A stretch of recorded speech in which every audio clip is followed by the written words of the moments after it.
Dans la vallée, TVR9 qui parle de nous. Dans la vallée, TVR9, c'est nous. Dans la vallée. Les troubles alimentaires peuvent prendre plusieurs formes, mais plusieurs d'entre eux ont des causes communes. Il existe un groupe d'entraide, les Outre-mangeurs anonymes, dont nous accueillons la présidente Kim. Tous les participants à ce groupe le font de façon anonyme et vous le comprendrez. Bonjour Kim. Bonjour M. Pelletier. Votre groupe d'entraide s'appelle les Outre-mangeurs anonymes. Quand on parle d'outre-mangeurs, on parle de compulsion alimentaire. Ça consiste en quoi plus précisément? On utilise le terme compulsion alimentaire et comme vous l'avez mentionné dans votre introduction, on englobe tous les troubles alimentaires. Donc, c'est un terme qui est inclusif. Mais c'est sûr qu'au départ de notre fraternité, la compulsion alimentaire était surtout utilisée pour parler d'hyperphagie boulimique. Et notre fraternité tend de plus en plus à être inclusif avec les boulimiques, les anorexiques, les gens qui sont orthorexiques aussi, et toutes les autres formes de troubles de comportement alimentaire. Et ce qu'on dit finalement, c'est qu'on soit diagnostiqué ou pas, si on pense qu'on a un problème avec la nourriture, on est bienvenu dans Outre-mangeurs anonymes. Ah oui, le fait que vous regroupiez des gens qui ont des troubles assez différents l'un de l'autre, parfois même qui nous semblent presque contradictoires, qu'est-ce qui les rassemble tant chez vous? En fait, ce qui nous rassemble, c'est qu'on a un problème avec la nourriture. C'est soit qu'on se suralimente, qu'on se sous-alimente, ou qu'on a des comportements irrationnels face à la nourriture. En fait, c'est pas ou, c'est vraiment qu'on a des comportements irrationnels face à la nourriture. J'ai déjà entendu dans une réunion, avant même que la personne s'identifie, j'ai entendu son partage. Et son partage était empreint de souffrance et de comportements qui pouvaient ressembler aux miens. Moi, je m'identifie comme hyperphagique boulimique. Cette personne-là, seulement à la fin de son partage, a dit qu'elle était anorexique. Et pourtant, on avait des symptômes tout à fait communs, c'est-à-dire qu'elle se cachait pour ne pas manger. Elle affirmait qu'elle avait mangé. Moi, je me cache pour manger. J'affirme que je n'ai pas mangé, mais on se ressemble à la fin, c'est qu'on a un problème avec la nourriture. Et quelle forme ça prend votre engagement ou les services que vous rendez à ces gens-là? Mais d'abord, les Outre-mangeurs anonymes, ce qu'ils vont offrir, c'est surtout des réunions.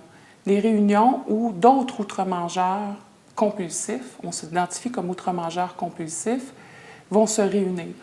Donc, on va se réunir et on va soit avoir des partages, donc des conférences de d'autres personnes qui souffrent de compulsion alimentaire, et on va aussi avoir des mini-partages, c'est-à-dire que les gens peuvent venir et partager soit leur souffrance ou soit ce qu'ils ont trouvé dans la solution qui est offerte par Outre-mangeurs anonymes, c'est-à-dire les 12 étapes. Donc, on ne parle pas de régime, on ne parle pas de pilules magiques ou quoi que ce soit d'autre. On ne se donne pas de conseils alimentaires ou nutritionnels. Souvent, avant d'arriver dans OA, on a fait la tournée des Grands-Ducs, comme j'appelle, de tous les régimes qui existent, de tous les nutritionnistes. Et on ne dit pas que c'est pas bon un régime ou un nutritionniste, c'est pas ça. On dit qu'il y a une autre solution qui peut être offerte pour nous sortir de nos troubles alimentaires et c'est les 12 étapes. Donc, c'est de ça qu'on va parler dans les réunions, les 12 étapes. Et c'est une solution qui aide des milliers de gens à travers le monde à se sortir de leurs troubles alimentaires. C'est de ça qu'on va parler dans les réunions. Et les membres qui sont en rétablissement, ils vont partager leur force, leur expérience et leur espoir qu'ils trouvent dans notre programme.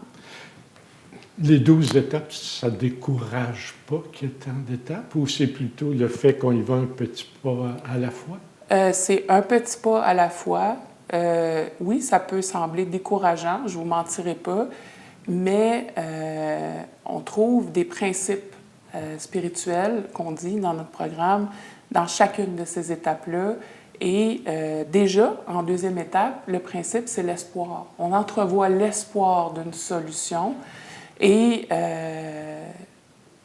quand on voit ces membres-là qui sont en rétablissement dans nos réunions, qui nous disent « Reviens, ça marche », c'est d'ailleurs ce qu'on dit à la fin de chaque réunion, « Reviens, ça marche », ça nous encourage parce que quand on vient à nos réunions et on voit la lueur dans les yeux de ceux qui sont en rétablissement et qui ont trouvé une solution, on dit « Moi, je veux ce que cette personne-là a ».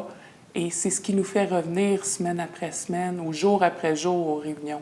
C'est l'espoir. Et ces réunions-là se tiennent à quel endroit? Est-ce que c'est une question très pratico-pratique? Là? Oui.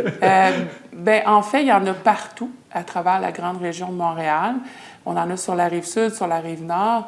Mais si on parle surtout pour la Rive-Sud, puisqu'on est une télévision qui couvre la vallée du Richelieu, on en a à Chambly, à Longueuil. Et on en a aussi beaucoup en virtuel. Depuis le phénomène de la pandémie, on est beaucoup resté en Zoom. En fait, il faut consulter la liste de nos réunions, qui est sur notre site Internet. Je crois que vous allez mettre l'adresse au bas de l'écran. Donc, Outre-Mangeur avec un s.org. À l'onglet Réunions, on a un calendrier de toutes les réunions qui sont offertes. Oui, vous avez mentionné Chambly. J'ai vu Belleuil également. Oui, excusez. Je me suis permis de le voir. Je suis désolée pour mes amis de Belleuil. Il y a effectivement une belle réunion à Belleuil le dimanche matin. Oui.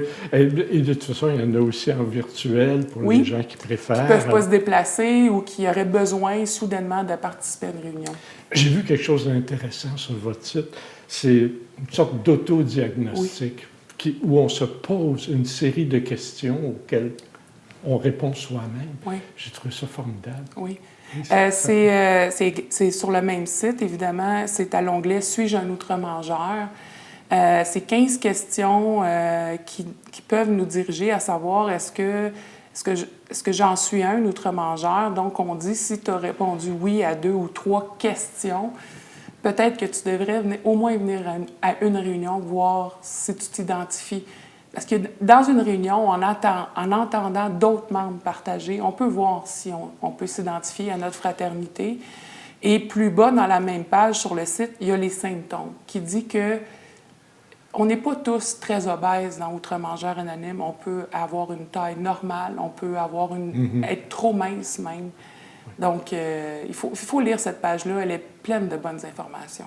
De toute façon, en cas de doute, la meilleure chose à faire, on vous contacte. Ça va être un bénévole qui comprend, nous comprend, parce qu'il l'a vécu, qui va nous aider, qui va nous assister. Effectivement, il y a un numéro de téléphone dans l'onglet « Contactez-nous ». Et dans le même onglet, il y a même, si on est moins à l'aise avec le téléphone, il y a une adresse courriel. Les gens qui répondent, c'est des outre-mangeurs. C'est des gens qui vivent des problématiques de compulsion alimentaire, de troubles de comportements alimentaires. Donc, c'est des gens qui sont là sans jugement, qui veulent juste tendre la main à d'autres personnes qui ont un problème avec la nourriture. Kim, je trouve formidable ce que vous faites. Vous dégagez, d'ailleurs, un bonheur, une joie de vivre, parce que vous avez commencé par nous parler de souffrance, mais c'est pas ce que vous dégagez. Alors, je pense qu'on encourage les gens à vous contacter. Alors, merci beaucoup, Kim, d'être venu ce matin. Merci beaucoup pour l'invitation, M. Pelletier.